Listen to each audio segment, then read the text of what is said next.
Another way to keep your homeowners association happy with your garden is to kind of be sneaky about your vegetable garden. I really like showing you this one right now because it is a brand new planted garden at the entrance of Buffet's garden here at Brookgreen Gardens. And here we have a mix of different herbs, vegetables, and some just fun, colorful annuals that we've planted all together.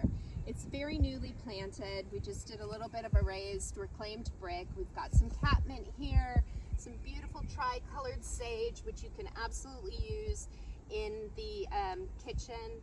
We've got two different types of peppers, the big one here and this little guy over here. Beautiful marigolds, some thyme. Tucked back here, we even have a tomato plant, which is cheeky, snuck in there. Some zinnias surrounding it. This is all going to grow up and grow together.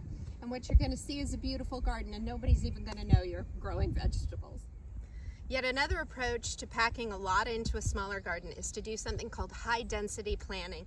So you plant multiple things together that maybe you wouldn't normally think of as going together. Here we've got the Brussels sprouts.